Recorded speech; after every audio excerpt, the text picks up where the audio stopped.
Broadcasting from our New England studio, Solutions Review is proud to showcase Broadcom in the Solution Spotlight, an inside look at enterprise technologies. I'm Doug Atkinson here at Solutions Review, and welcome to the Solution Spotlight featuring Broadcom, and focused on the maturity model framework for successful AI-ready networks. Executive leadership is mandating the adoption of AI technologies, but 95% of network teams report that they continue to have reactive operations when responding to performance issues.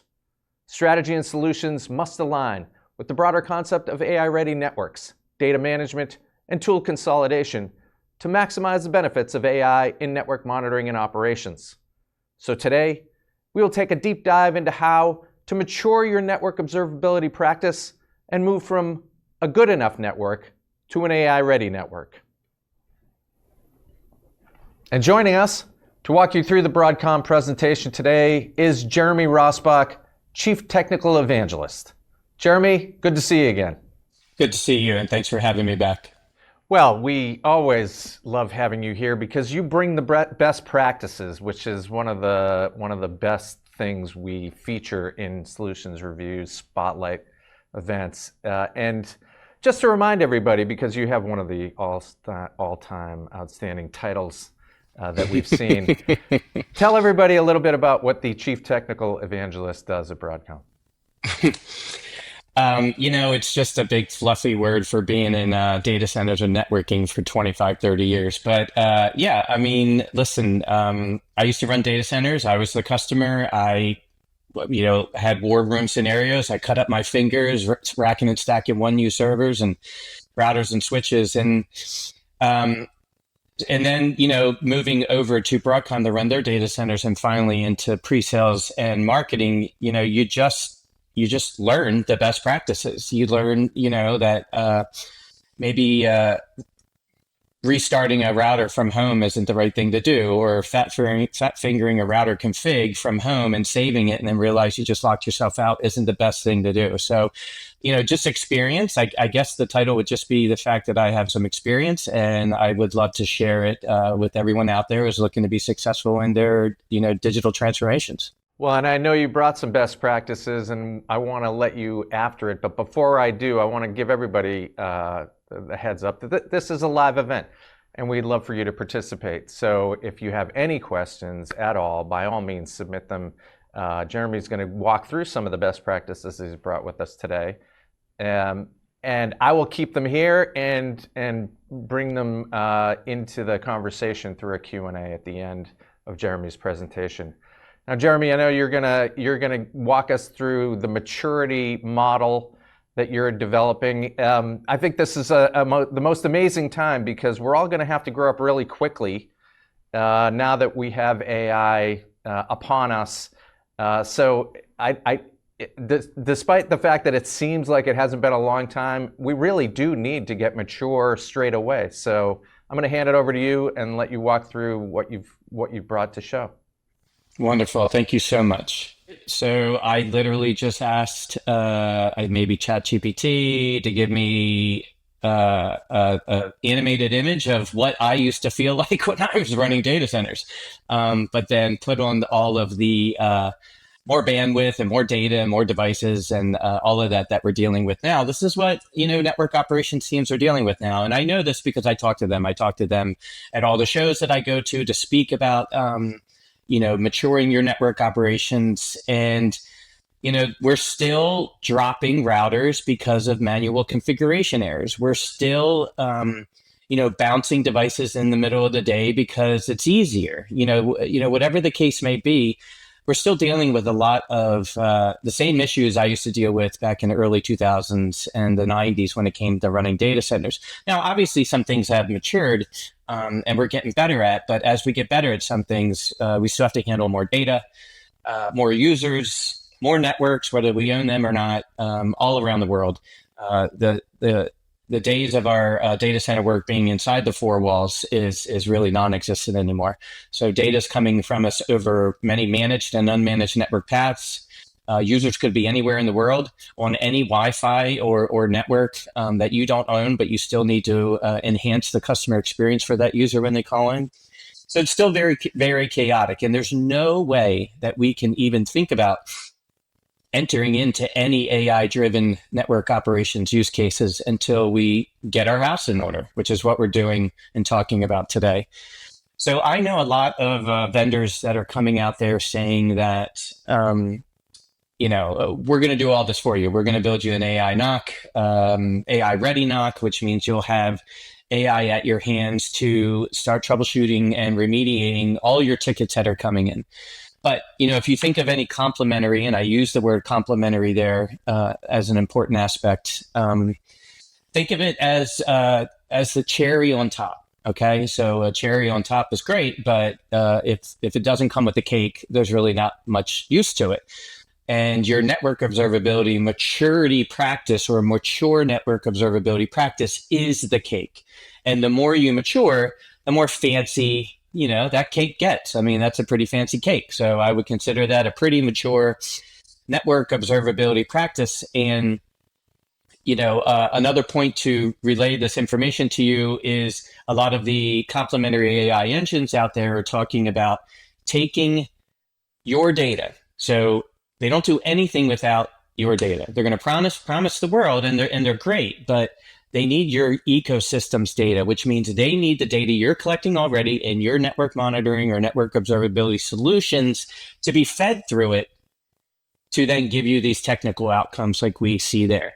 But without data, without the data you're collecting, and without a mature network observability practice that collects a vast amount of data and provides intelligence on it and normalizes and correlates it, without any of those advanced functions in network observability, you're going to get flawed, slow, or unreliable outputs. Like, for example, let's say, you don't have the most mature network observability practice. You're a bit reactive, but also a bit proactive, somewhere in the middle. And you just started collecting logs. And let's say, for example, a optical port on a switch is kind of flapping, going up and down, but it only writes the error codes in the switch's logs, or that device's logs. If you're not collecting those logs from that device, you're never going to know the optical port on that switch is going up and down.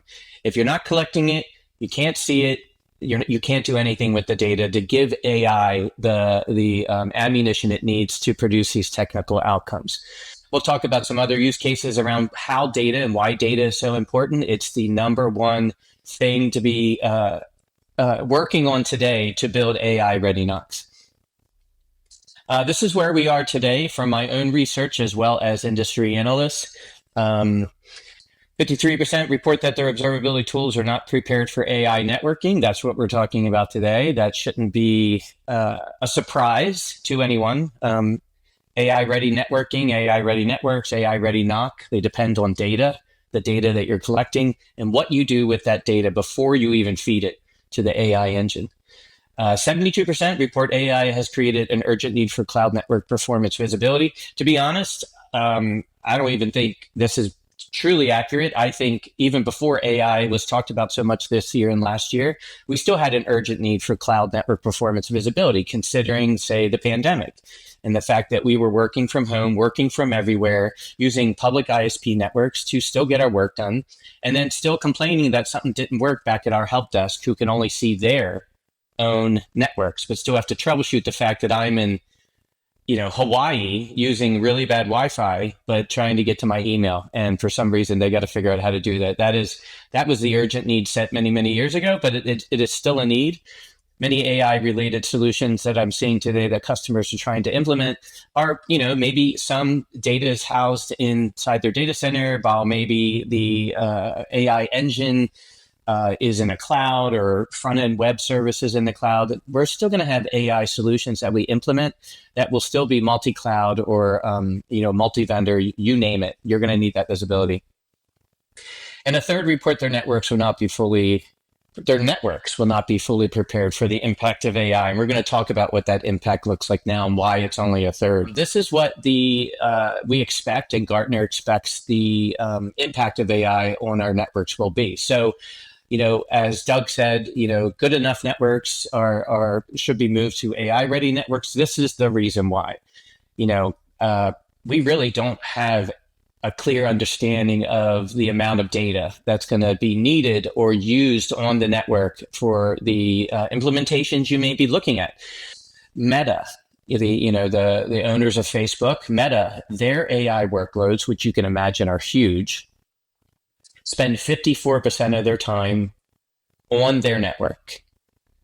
So, I'm sure everyone listening here can understand that if your networks aren't running optimally, if Meta's networks aren't running optimally, then those workloads will take the strain from that. So, building resilient networks to handle all of this, right? East-west traffic, GPU to GPU, something completely new. We're not used to monitoring when inside of network operations. But you got to be able to see this to be able to pinpoint that there isn't any performance degradation between GPU to GPU, and just either rule it out, just to say, we're innocent in this area of the network, so let's keep looking. Extremely high bandwidth requirements. I think we all understand that. Zero to no latency. Zero to no packet loss, traffic bursts, zero, being able to identify bursty traffic and being able to re-architect the network accordingly. And the list goes on and on. This is why today's good enough networks, and we all have good enough networks today. We still deal with issues. We still have to troubleshoot things. We still have to fine tune things.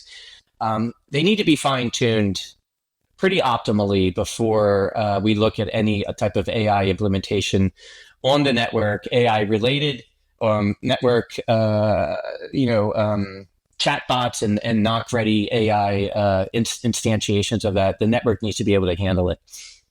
So this is what I put together and my team put together as a maturity model. This was fully blessed by industry analysts out there that this is the same direction they talk their customers through. So I hope, and I'm sure that all of us that are watching this now from a network operations perspective have moved out of stage one. When I was running data centers, I would clearly admit that I was in stage one way back when it was What's Up Gold and MRTG, and none of those, none of the tools I was using talk to each other. I was probably collecting the minimum amount of data. This is where, we were probably a long time ago, constantly being hyper-reactive to things that were coming in.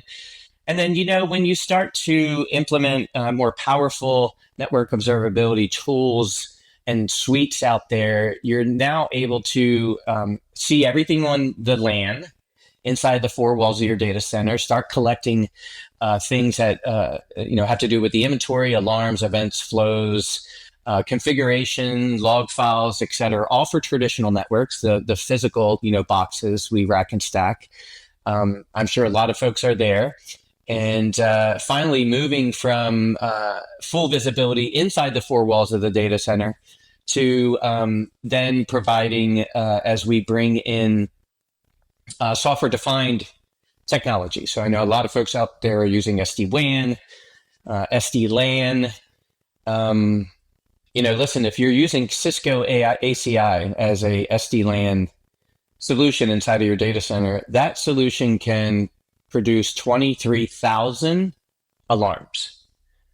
And without a mature network observability solution and practice to be able to not only put a stop to all of that, filter them out, correlate them, suppress some, whatever the case may be, so you're not sifting through 23,000 needles looking for the one needle in the needle haystack. This is why a mature network observability practice involves some of that information and data to be able to control it. So full network visibility across any metric for traditional and software-defined networks is stage 3. Now, we're still within the four walls of our data center, okay? But as we know, and as I mentioned about the pandemic, we still utilize public ISPs and cloud providers for a very large portion of network delivery today. Whether that network path is running over some physical or software-defined infrastructure in your data center, but then exits out across public ISPs to maybe Google Cloud to use the Google apps up there. That is a full network path that involves managed and unmanaged networks that you are responsible for, whether you like it or not. Because when I call and say I'm having issues as I give a webinar, I'm in Phoenix, I'm using Cox Internet here, which kind of sucks, to be honest. And I call into my help desk and ask them to help me troubleshoot something.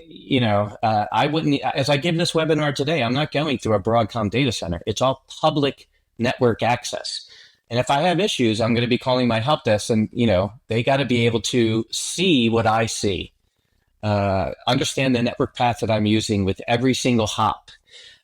Whether it's my first hop here is my router out of my condo, and then the second hop is the residential ISP, so Cox coming into this condo building, and then whatever they do from there as they hand it off to different ISPs and transit networks to finally get up into Google Cloud, where this presentation is right now. I mean, can you imagine how many hops, network hops there is in that path that my network admins at Broadcom have no admin access to and won't be able to understand the performance? So being able to utilize solutions like Broadcom solution to be able to see that full network path. I'll show you what it looks like too. As we're able to then troubleshoot and understand the performance of ISP networks, cloud networks. So honestly, we can find the root cause and blame them within minutes versus hours. That's mean time to innocence. And then taking all this. So look, now we're collecting all the data we need, all the data that's available, whether it's logs, metric, faults, flows, whatever the configs, whatever the case may be. We're doing it across our own private network. We're doing it across public networks. Now, what do we do with all that data? Well, as we all know, network automation has not really taken off at all.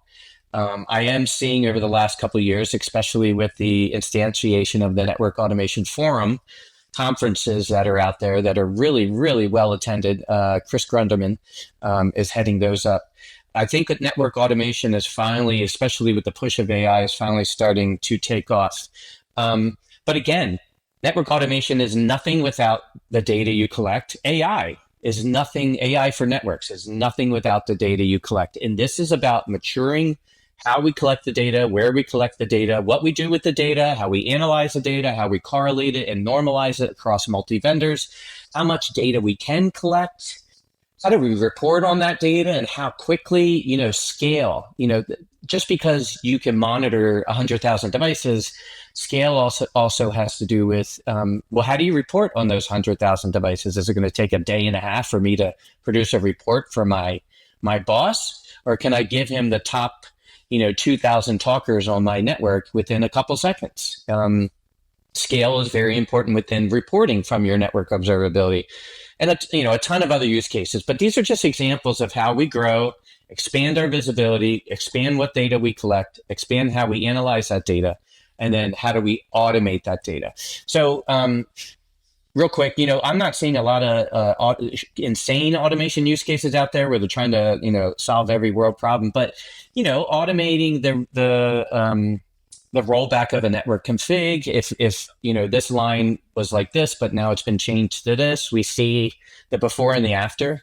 Rolling back a config, automating ticket enrichment, getting some more data in the ticket before that ticket hits the alarm.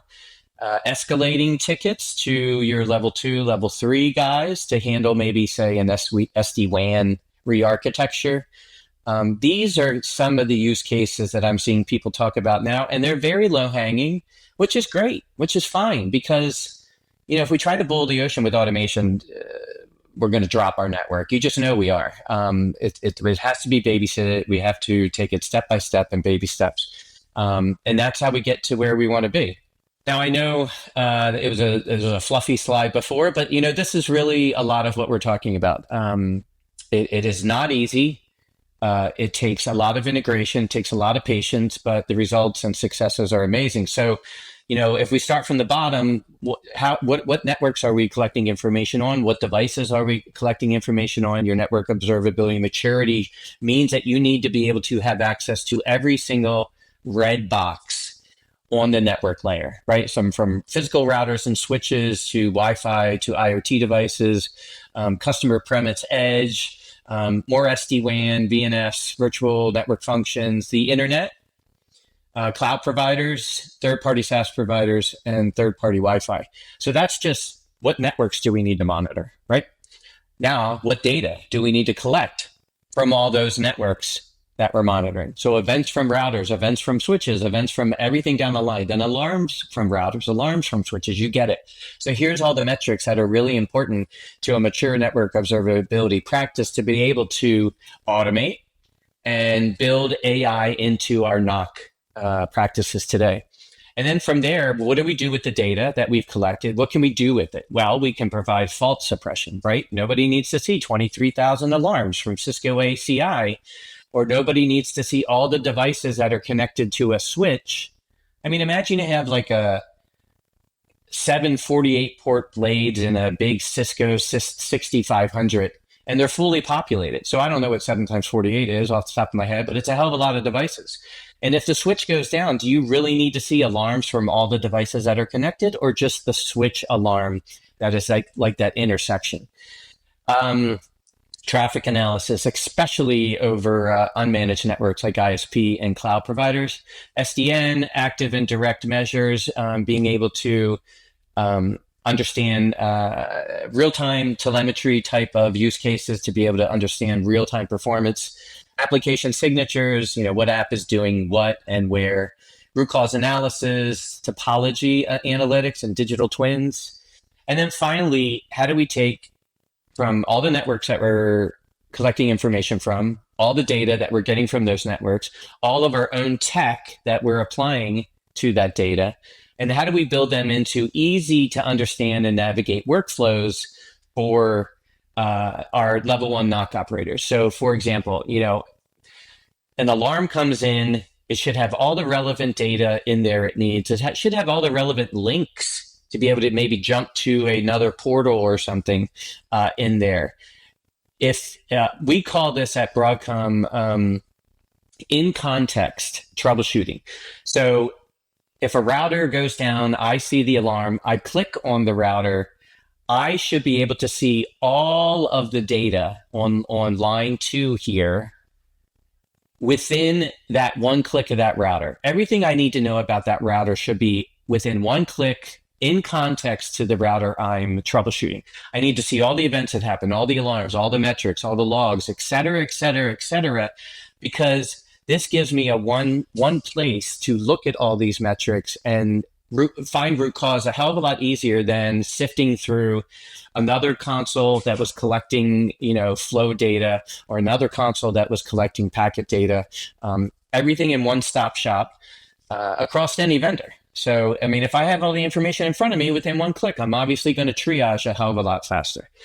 So a workflow like that. And then that comes with predictive remediation, which means your network observability maturity is mature enough that you've not only collected all this data, but you have collected all the ways you have resolved issues in the past. So it can give you assumptions on the fact that, well, last time this happened, you did this, or possible resolutions could be number 1 or number 2 or number 3 to point you in the right direction. Alarm reduction, we talked about that, reducing alarms to just see one alarm and suppress all the rest. Expert triage, like I mentioned, being those breadcrumbs that are guiding you to the root cause from the alarm need to be in place. Planning and optimization, of course, for your network, that would be like capacity planning, capacity optimization, NetOps innocence. It's such a fun story to talk about, NetOps innocence. So I'll give you a couple examples. BT Ireland. Was it BT Ireland? Yeah, BT Ireland is using our solution. One of the big use cases, they're an ISP, of course, and they handle a lot of European traffic. And of course, they hand off traffic to other ISPs like most ISPs do. But they use our solution to see the entire network path that a customer is using and complaining about, and find that hop in that network path that is causing issues. Obviously realizing it right away, it's not part of their network, it's part of ISP number two's network that they hand off traffic to, and then sending that information there. Listen, this device in your network with this IP address is dropping packets above 20% threshold that we set to make sure our customers are happy. Fix it. This is this type of NetOps innocence that we're seeing from our customers. Being able to quickly identify that the root cause does not exist within your domain, but also being able to identify exactly which device in another unmanaged network that you don't own, what that device is doing from a performance standpoint, and what is the exact metric you're getting from that. Packets are being dropped at 14%, or 35% for the last hour. No wonder. This is the type of NetOps innocence we can provide. ISP cloud validation. So being able to validate means to be able to run synthetic tests across that entire network path. So maybe BT Ireland, when somebody calls in and they say your network sucks, they run a validation test, which means they send synthetic packets from a point at where the customer is from their laptop, and then whatever Wi-Fi they're using, all the way to the destination. Say it's Google Cloud, and they can measure and see the performance of every single hop, whether they own it or not, and pinpoint the root cause of the performance issue by just running a test, because they can see the entire network path. I can't make that any more important. To have that visibility from client to cloud, and you don't own 75% of that infrastructure, but still see enough to be able to triage and troubleshoot issues, it's what's important.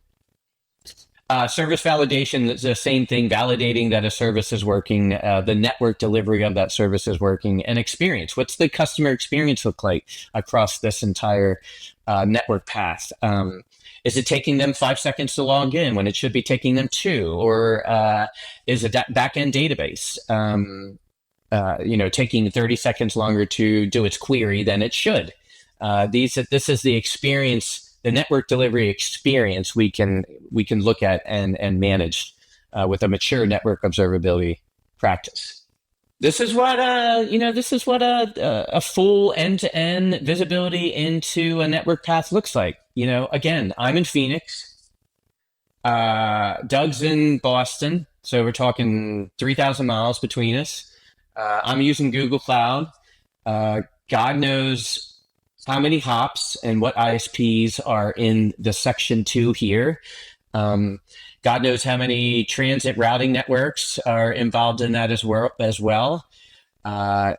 How many devices do I need to utilize to Google Cloud and present this webinar right now in this PowerPoint?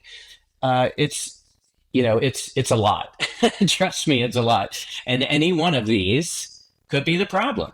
But again, you'll call your help desk, or someone will call you and say, I'm having issues. And if they're in Canada on vacation trying to get to their email or whatever, and you still need to troubleshoot their experience, this is the visibility, the maturity that you need. And then this is what AI needs to be successful. It needs to know every single hop, every single device, how that device is performing, where are those devices, what do you expect from those devices, and a long list of other things that it utilizes to give you the response you need. So when you say, hey, chatbot, Jeremy just called in and said his email is slow and he's in Phoenix, show me what his network path looks like. It will. And then find the root cause within this network path that may be affecting him. I'll give you an example of that. So this is all visionary. I'm going to state that right now within Broadcom, as is most AI-ready network observability solutions out there are still in its very much infancy. But, from what's the art of possible, this is just, and I'll show you a video, all this you see here in this kind of chat, this is all data. This is real data pulled from our solution in our demo environments. It's just been presented in a different way that's much more AI friendly. We're going to go through exactly what a art of possible is with a mature network observability practice. Meet Norm. Norm is our network observability remediation manager. And as you can see here in what is a very visionary type of demo for an AI ready NOC. So as you can see at the bottom here, we have already we can expect already out of the box prompts for Norm, right? How we doing today? Any critical alarms I need to look at? Give me the latest performance metrics and what's the inventory within my network. So we're just going to go through how is my network doing today? Because, one day you're going to walk in with your cup of coffee and go, hey, Norm, where do I need to focus my attention today? And this is what the art of possible is, because you have all the data now, because you have mature network observability practice to be able to actually achieve this. So Norm's going to be like, and it's just grabbing the data out of your mature network observability solution. There's 4 active alarms, one's minor, a few are critical. Looks like high CPU utilization on East Router 5. And it says 5 is experiencing the most critical issues. I didn't need to open up my alarm console. I didn't need to sort through the 30 other alarms that might be in there right away, saving time. All right, so let's, can you determine the root cause of the alarms on that router? Of course. So we've identified which router's having issues. Now we need to figure out what the issue is. She's got all the data, Norm or Norma. I'm not sure what you want to call her, but the data's there. She's just looking for it and presenting it. So based on the alarm data, Router 5 is dropping packets at a higher rate than we would expect. So looks like traffic load, packet buffers, root cause is correlated with high CPU and high memory alarms. So this router's experiencing a lot of issues. So let's move on to the next. So can you, other routers on the network are behaving normally. How does this compare to the East 5 router? So we're looking at, it's a Cisco 2911, 12 ports, running iOS 15.7.3. Other routers are performing like this. In summary, East Router 5 is an older model with significantly lower horsepower, which makes sense. All right, so let's keep going. And how do you recommend I fix this? So it's an old router. What am I going to do? I can't pull it out of my network. I can't just open it up and drop some more memory in it during the middle of the day. How do you recommend I fix this? Based on the analysis, going to be compared to other routers, under specified, especially those in Data Center East, a hardware upgrade, redirect traffic, do some traffic shaping, which sounds pretty good since we can't just replace the router today. And then from a strategic standpoint for further and future prevention, looking at capacity as it relates to this device, and what it looked like in the last 3 months, what it's going to look like in the next 3 months. Maybe we can buy ourselves some time to upgrade this device. But you would directly address the root cause of packet loss, high CPU, and high memory utilization. So it's given us the specific device that has an issue. We found the root cause of that device. It's given us recommendations to be able to fix that device, or at least alter traffic around that device. And if we then say, were there any changes in network traffic that might have caused this issue? Now it's looking at flow.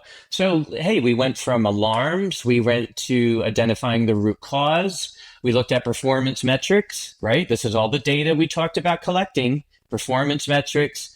Now we're looking at flow. So sudden burst of traffic to port 2501, traffic routed through that East router, timing correlates with the alarms. So a burst of traffic hit that router, spiking the CPU and memory, and running into packet loss. And the conclusion, it's likely it's associated with 25001. So destination is 2501 is noteworthy. It's not a standard known port. To understand this traffic, investigate the source, to consider this type of traffic might be particularly useful for an older, or not good for an older router 5. If you'd like to identify a transient variable, so we'll do that. What application uses 2501? Boom, a backup. We've all done backups. Maybe backups were done during the day, or you wanted to get something done. But obviously this looks like a big backup routed through a slow router by mistake, I'm sure. This aligns with previous findings that a sudden burst of traffic to hit this port coincides with the device's performance degradation. So it did analysis of what the alarm was, the root cause of that device, the flows that were going through that device, and analyzed, was that flow going through that device when we saw these alarms come in? And yes, it was. So we have a backup, a big hefty backup that is being done, routed through a device that can't support it, obviously choking it. Okay, I understand what the problem is. Go ahead and acknowledge each alarm and add a note to each alarm. Gary so-and-so is working on to resolve this issue. And so there you go. So Norm helped us just to understand what we needed to work on today. Where should I focus my attention? Hey, got some alarms. Router 5 is kind of puking at the moment. Well, why is router 5 puking, Norm? Well, it looks like high performance and high CPU and memory. Well, what's causing that, Norm? Oh, I've discovered a burst of traffic going through that device. Oh, okay, Norm, what was that traffic? Oh, it looks like it's 25001. That happens to coincide with a certain vendor's backup solution. Oh, Norm, is that correlated to the fact that the backup started and we saw those alarms come in at the same time? Yes, those alarms came in at the same time. I can tell that the backup was kicked off. All right, escalate this up to Gary. Let him know the details of our conversation, and there you go. So this is an L1 triage scenario that is the art of possible when you have a mature network observability practice that is collecting all the data Norm needs to give you a conversation like this, to help you troubleshoot by you just asking it questions, not digging through alarms, not logging in over here to Cisco and then over here to Arista, or calling your ISP to figure out what's going on with them.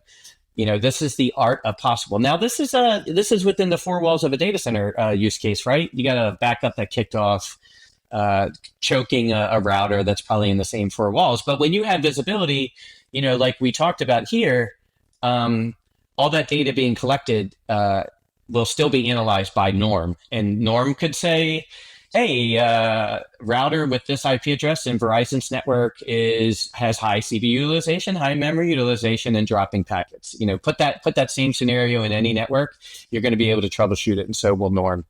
All right, as I just go through a couple slides here with Fluff, which I need to do because I'm very proud of the solution. 5 years in a row, we've been named #1 by GigaOM. The reason being is a lot of what the maturity model talks about, the depth and breadth of our solution and what it collects across any vendor, because we're vendor agnostic, and then applying that information to gain visibility into unmanaged networks like ISP and cloud providers, and then doing or imagining the art of the possible with this data. And then 2 consecutive years, as they've had the report out every other year, EMA says we're a formidable combination of observability for corporate networks, the internet, and the cloud. So, we know what we're talking about. We're a networking company. We know networking. And to be honest, our network observability solution has been around for 30 plus years. This is something you can use your phones to download the maturity model white paper that Seamus McGillicuddy wrote on our maturity model. As he examined it, and he recommends measuring yourself up against this model yourself to ensure success. Hey, if you got a story you want to tell, I have a podcast called The NetOps Expert where I interview NetOps experts out there like yourself. And to be honest, I have a lot of folks on that just talk about their day-to-days, and many network engineers, admins, NOC operators out there, they want to hear what others are doing. They want to hear how others fix this issue because they're dealing with the same thing. A network is a network is a network. A router is a router. A switch is a switch. If there's something going on with it that you can't figure out or fix, someone else has. So hearing these success stories are always really important. So come on, tell your story. So others can learn from it. And then hit me up on LinkedIn. Let's connect. I put a lot of content out there that are very useful to a lot of network observability teams. And I'll just leave it there. So back to the studio and you guys. Yeah, great. It's when you point out the complexity of our spotlight event, it's a miracle we're able to pull this thing off at all. Yeah, yeah. And to be honest, I've had this Cox internet go down more than once. So knock on wood. I didn't want to trash him too much, but I'm glad we got through it. Yeah. Well, it's like I said, it's the most fascinating time. And I wanted to. We have a couple of questions, but before I jump into those, I wanted to just touch base on the network automation point that you made, where you said straight up, network automation has not taken off. And I'm curious if you could just kind of share with us a little bit of the network automation best practices that you see, and any observations as to why you think it hasn't taken off and what might allow it to. I'll talk to the latter first. I mean, listen, your butt's going to be in a sling if some automation tool bounces a router or something during the day, because someone set PM instead of AM, or whatever the case may be. You're still responsible. You're still going to get blamed. So network guys can be very territorial. This is my kingdom. We're very hands-on, obviously, right? We're configuring these devices. One character at a place brings down an entire network. So giving it over to the quote unquote robots is very difficult. So as I talk to customers and I attend some of these network automation forums, I do see a lot of really big pie in the sky use cases that people talk about. But when you get through all the fluff of it, they're just only really ready to, escalate a ticket or close a ticket, or, maybe if they feel comfortable, they'll bounce something at nighttime. But after a lot of prep for that, we're not using automation to do everything we need to do on the network, because the network goes down. It's huge damage to the corporation. And we're not using AI right here to do anything. We're using when it comes to automating things, we're using AI to give us as much information as quickly as possible so we can make a decision and then tell it to execute that decision. There's a lot of human intervention still needed inside of any other AI, but with automation, if it's going to run a script, it's going to run it whether you like it or not, and that's what's scary. You did a nice job with the maturity model. It's kind of a 5-stage approach, and it looks to me, if I were to plot it, that it's the perfect bell curve. 5 elements where you've got the manual and traditional reactive on the left, you've got the modern proactive and the kind of high middle, and then on down to the right, predictive next gen, automated future. How do people get? I mean, do you see that as well in kind of the folks that you guys engage with, that it's kind of roughly working that way, that it's kind of a bell curve, if you will? I think so. It's going uphill. Those first few stages, you're still pulling your hair out. And then, so let's say this, I like your bell curve. So I just thought of like a roller coaster, right? You go to the top and then you can kind of relax, but still, you're strapped in and you're going down. Then things are much more faster. Things are maybe much more stress-free when it comes to the anxiety of getting up that roller coaster. And then you're fast and you're speedy and you start to enjoy it, because if you get to stage 4, stage 5, you've done all the hard work, and now you just kind of get to watch what that work gives back to you. So does it feel like that's, I keep coming, every time we do one of these events, it always feels to me like the dirty secret in some of these organizations is the state of their data. Are we limited by the data at this point? Is that where people are kind of pulling back, that they're maybe not sure the data is going to be, that there really needs to be some human intervention in there because the data might not be as kind of perfect and synced I'll up? be honest. What I think, it's not the data that they've collected they need to worry about. It's the data they haven't collected they need to worry about. So when I was at ONUG in Dallas in the spring, I asked my audience I polled them on where they thought they were in that stage 1 through 5. 90% of them said they felt they fell between like 2 and 3, where they were getting proactive. They were collecting all the metrics inside of their data center, the four walls of the data center, even software defined, but they still had not gained visibility outside their four walls into ISP and cloud providers, which is what the new network path looks like. To be honest, I was a bit shocked, but I thank them for their honesty, and it kind of makes sense. So if they're collecting all the data within the four walls of the data center, but I'm in Phoenix, not in their data center doing my work, how are they going to begin to troubleshoot what my network path looks like, right? So it is about the data. It's always been about the data. It's not just collecting, it's what you do with it. I mean, if you're going to collect Cisco data over here and HP data over here and Juniper here, they all speak different languages. Are you gonna surface that information in 3 different variants to the NOC operator? No. You have to get them to speak one language, your language, and then surface that data up so it's easy to understand without having to be a Cisco pro or an HP pro in the network. It's all about the data. It will always be about the data, especially for AI. God knows we may have to put data centers on the moon just to store all this data if we're going to power them with nuclear power. So it is data. It is. So we have a question from a network security engineer that came in, and I'm going to throw it at you because I'm not sure I understand it. But can you tell me which AI ops components we can integrate with DX NetOps and how? Well, so he's talking specifically about our data lake that sits on top of our family of monitoring solutions. So whether it's application monitoring, infrastructure monitoring, or network monitoring, like he just mentioned, our NetOps platform, they all feed up into our AI ops solution, or operational intelligence, I think we call it. And if the question is what is our AI ops solution support from data retrieval from NetOps?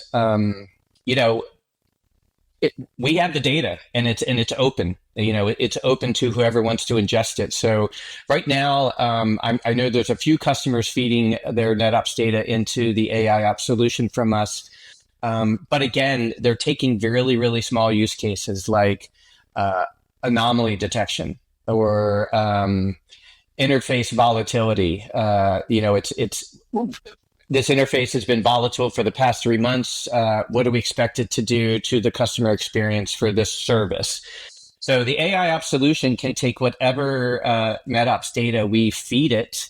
It really depends on what do you want to feed, because you don't want to drink from a fire hose. Depends on your use cases. But yeah, we can ship our data wherever a customer wants it to be, and of course into our own data lake as well.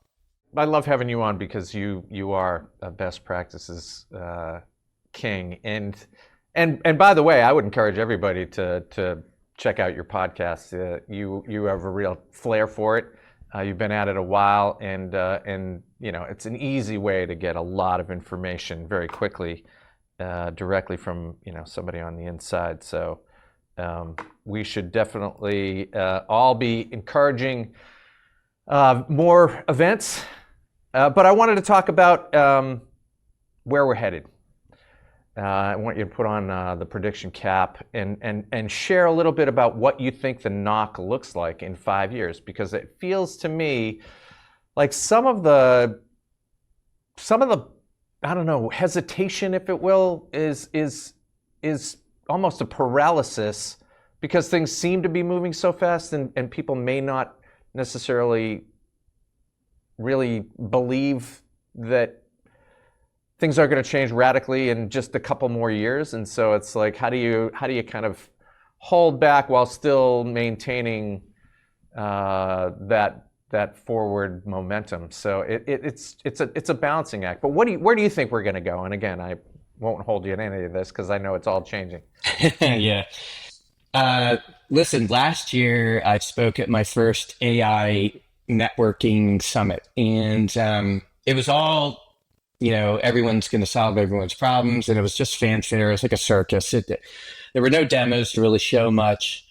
And then this year, you're starting to see some really cool demos. And when I say demos, I mean like something I just showed you, like having this kind of chat bot to be able to ask it questions. It knows what data to look for and give you back troubleshooting or triage recommendations. But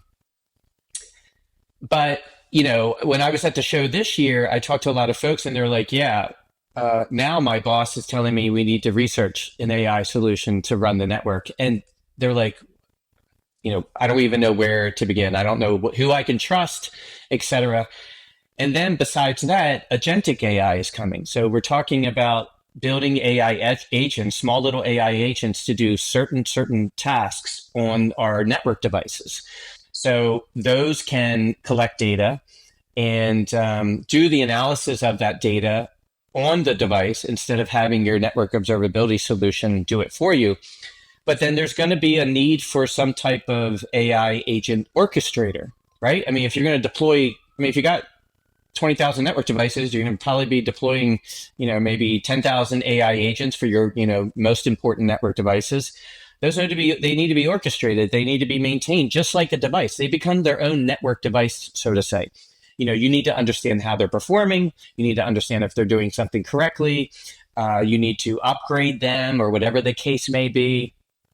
You need to be able to see them from an inventory. How are they talking? Who are they talking to? We need some type of orchestration when it comes to the speed at which we're going to inside of AI ready networks. Now, when it comes to AI ready NOCs, it's so funny because it only was like a few months ago that my boss was like, we need to start using AI for marketing. And I'm like, no, I want to be creative. You're stealing my most precious thing I love about this job. And you're telling me, I can't, build something or you be creative with something because an AI engine can do it better. And then finally, I go to ChatGPT for everything. Like, for example, I just, in my spare time, I help a nonprofit and we're honoring someone. And I don't really know this person very well. So what did I do? I said, ChatGPT, tell me everything I need to know about, this person, Carolyn Lane, all of her achievements, so I can introduce her at this event. And it literally wrote me a script. Now, I could have spent an hour writing that script, and researching everything. So I am finding, it does save so much time.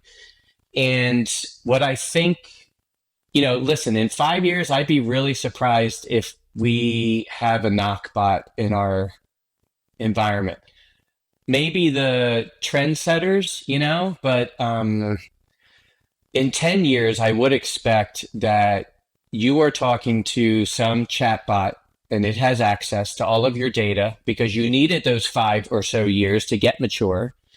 And we're still going to have the final word on what it does because there's such a big trust issue. I mean, I don't even trust it today. I wouldn't trust AI today to run someone's network. It's just not smart enough. You know what I mean? So we're going to get there. It is going to save an enormous amount of time. It'll even up level a lot of the folks on the network team that are scared of what AI may do to their job. But I mean, imagine if an L1 NOC operator just fixed a bandwidth issue on a router that was impacting an application, and they didn't have to escalate it to an L2 or L3 who was in the middle of architecting a whole new SD-WAN infrastructure. I mean, I have a good friend who's a network engineer, used to be a network engineer at a bank on the East Coast, and he said, and he's like an L3 network engineer, he said if a L1 came to him to fix something, he better prove that he tried everything in his wheelhouse to fix it first before he bugs me. And that's what AI is going to do for our NOC is give more power to our NOC operators to fix things on their own with confidence in minutes instead of wasting hours looking for that needle in the needle haystack.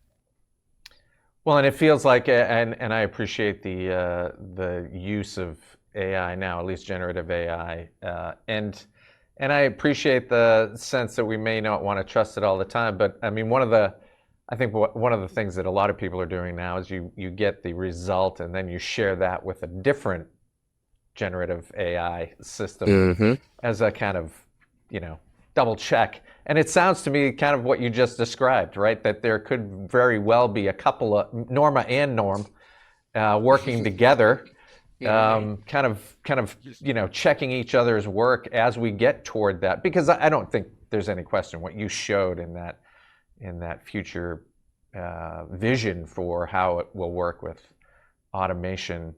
That's exactly what's going to happen. Yeah, I'm old enough to remember where we weren't going to put credit cards online and buy anything through e-commerce. Exactly. It's like everybody's got a little bit of trepidation right now, but believe me. Technology is undefeated. It's going to overcome that. If you follow the maturity model, and if you're collecting good data and doing really good things with that data, then you can feel confident in what the AI engine is telling you, because all it's doing, it's pulling from your data and getting it a hell of a lot faster than you may be able to search for that on your own. So. Good data in, good data out, and bad data in or missing data in, bad data out. So yeah, if you trust in your data, you can trust in what the AI is doing with that data to give you recommendations on how to fix something. And like any new employee, it's a learning curve, right? You give them a little slack, you see what happens, you keep a human on the loop. I mean, you're not going to obviously let them make independent decisions without a little oversight. But as you become comfortable with the decision making and you see, evidence of positive results, you're naturally going to give it more responsibility. And I think that's appropriate. I think that's where we're headed. You guys are going to have a great time. You're right in the thick of it.